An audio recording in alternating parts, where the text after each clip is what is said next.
This lecture is about technological advances in accelerated wound repair, keloids, scars, stretch marks, and facial rejuvenation.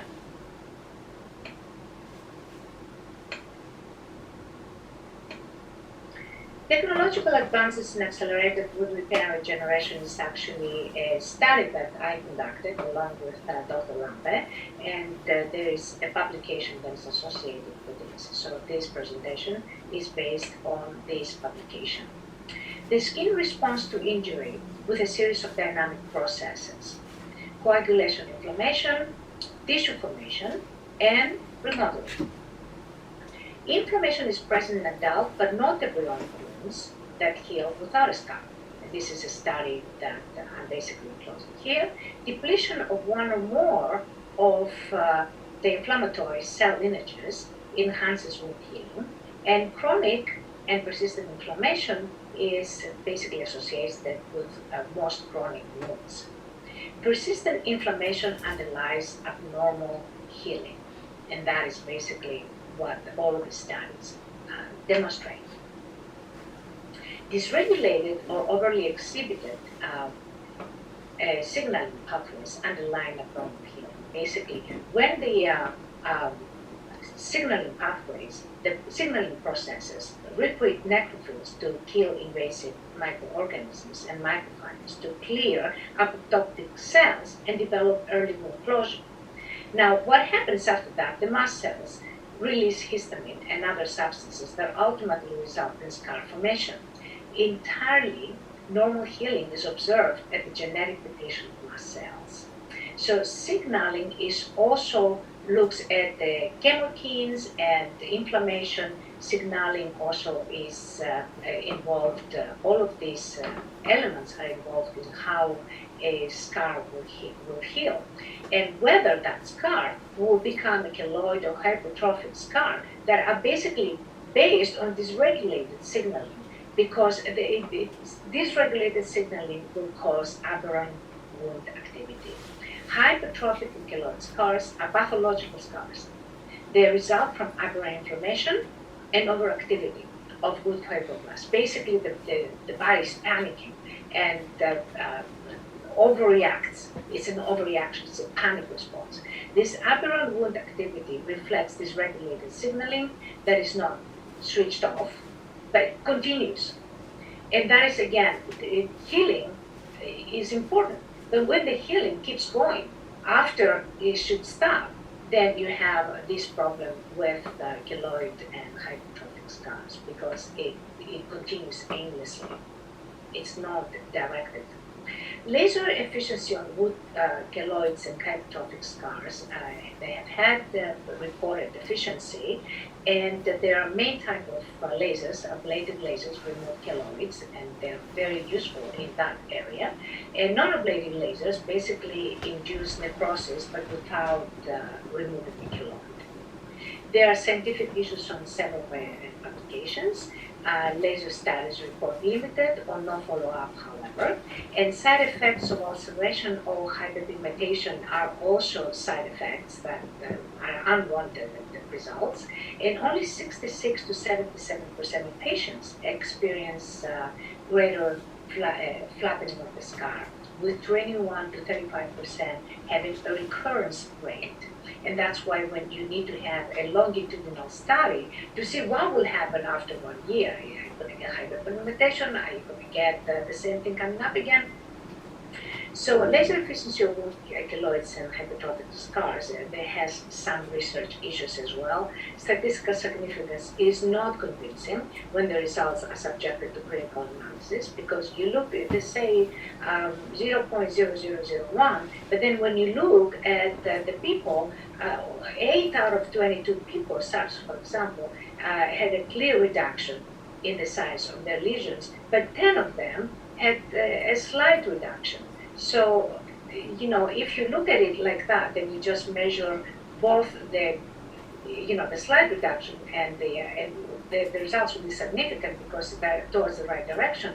However, it does not mean that the treatment is necessarily effective. So here is an example of statistical significance that you have to look at the detail and not just the average. So endogenous electrical fields in wound healing ultra-low energy devices are very, very real. There's a lot of research on that. Called endogenous ionic currents with the DC electric fields. There's a lot of research. It's just many articles on that. And the endogenous ionic currents or electrical fields arising instantaneously in the skin during healing. Basically, it's something that the body does to heal. And if you do it, of course, from the outside and you reinforce that process, you will get a much better endogenous fields, and therefore you will basically help to control the wound and increase the healing. Also, there's a lot of studies that for microcurrent stimulation that have that report that there is a signaling and DGF-1, B1 release in fibroblasts and osteoblasts like cell lines. And there is a lot of, this is the research that shows how the healing was significantly improved with this particular technology. Research with ionic currents has reported enhancing soft tissue healing, increased secretion of growth factors, and adenosine ATP production, adenosine triphosphate ATP. And this is the studies that involve bioelectricity, and this is some of the results that these studies have demonstrated. Again, there is a vast literature showing that. And then there is the other technology with the ultra-low currents that, again, there's no signal, there's a digital technology, but they look at the management of diabetic wounds and hypertension and chronic wounds, all the wounds that, are very important to treat, because if you don't treat, these people can get the legs amputated. So it's quite significant, these results. And a lot of these results are from Lee et al., and they used a ultramicrocurrent device that has a continuous pulse and goes all the way down to 400 nanoamperes.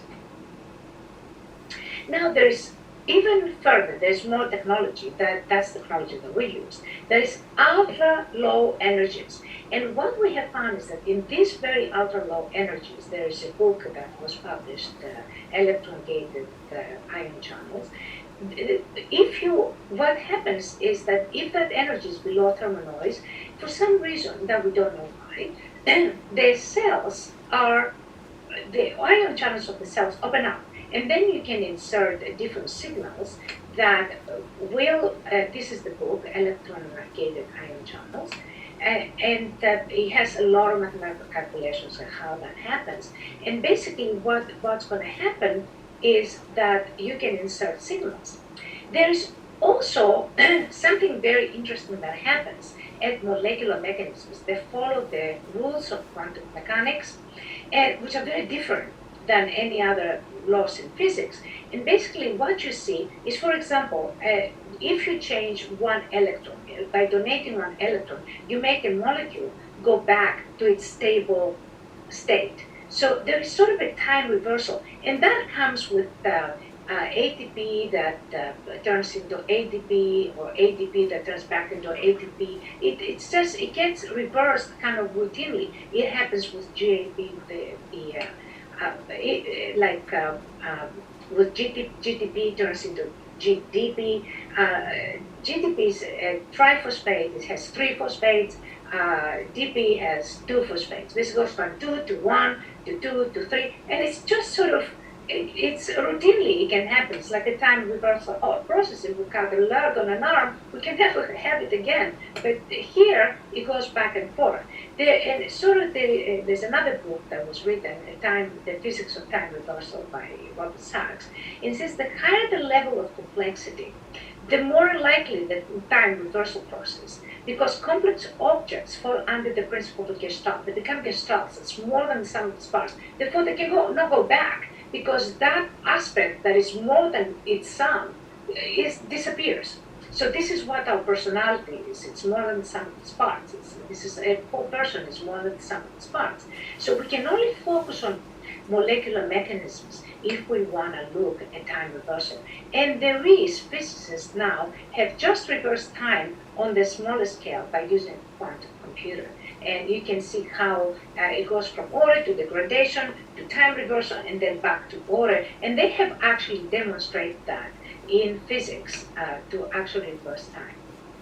We also have very interesting phenomenon with resonance energy between proteins, kind of changing the process. You see how this one is no acceptor fluorescence and this is acceptor fluorescence. So there's sort of one protein can change another protein through resonance, which is a fascinating thing. So basically, if you had signals and you could insert signals through the resonance, through this energy transfer resonance, you could actually repair cells that have degraded due to wounds or age or whatever other reason.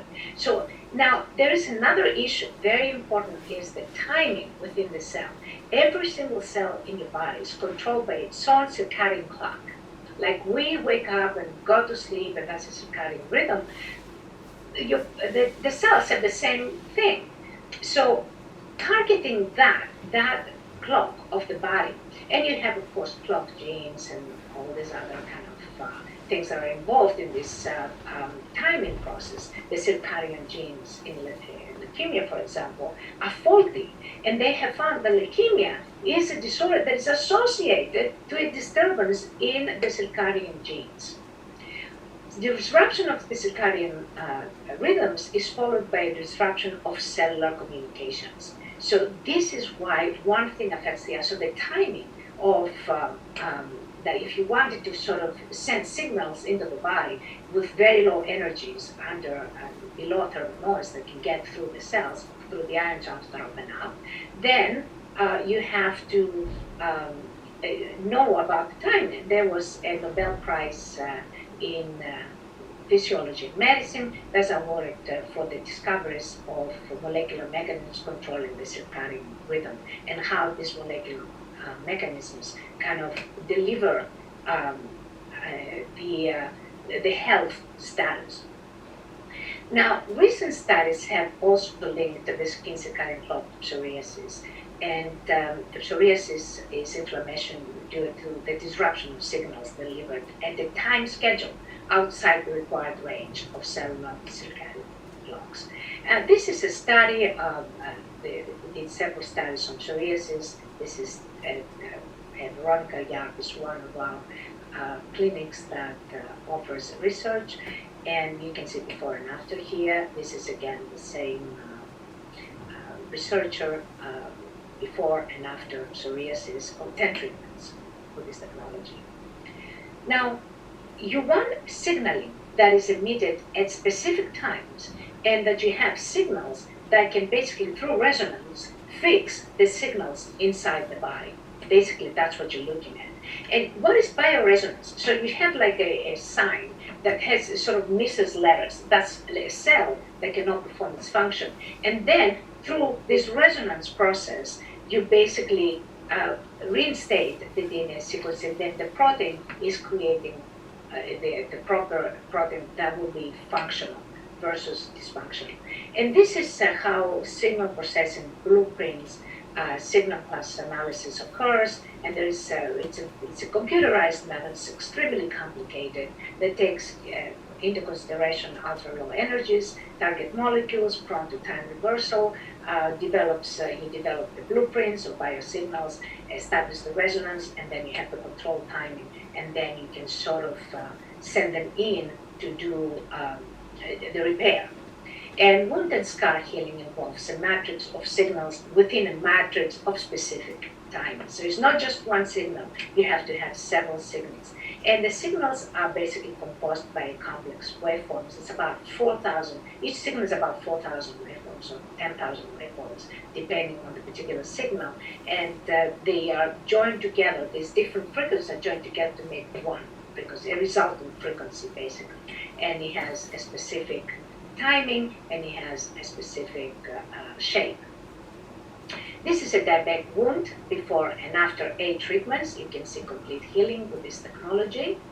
And this lady had very many problems. This is a liposuction wound, and you can see this is how it started. And then you can see that this is necrotic wound, which the necrotic wound are very, very difficult to come back and to heal. And you can see how it became sort of alive again, and then it started, it gave a scar, of course, but this was several months. This is a postoperative skin cancer wound before and after 6 treatments. Again, this is all included in that paper that we published.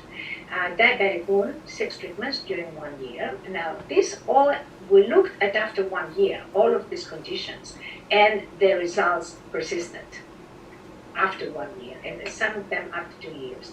This is actually a varicella zoster virus, and that's the before, and this is after 2 treatments.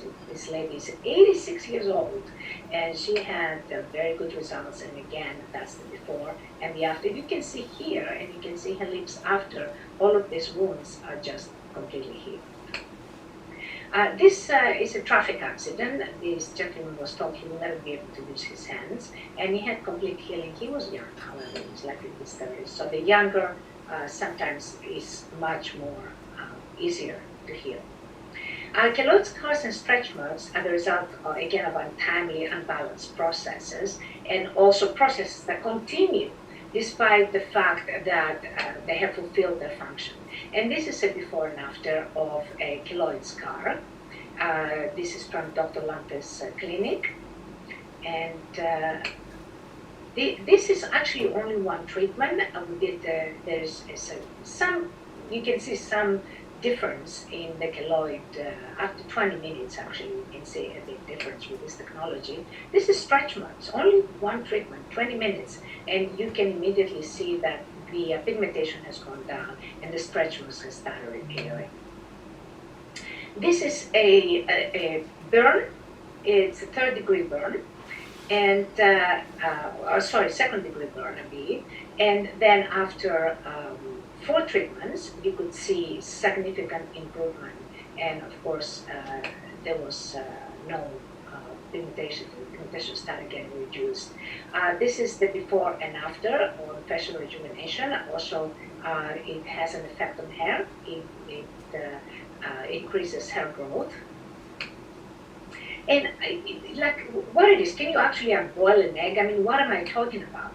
And the truth is that yes, there is a cell's toolbox for DNA repair, and unboiling that egg, basically making a protein being functional again, you can actually even start thinking about a cancer treatment. So you can unboil an egg by refolding natural proteins, which is exactly what this technology can do.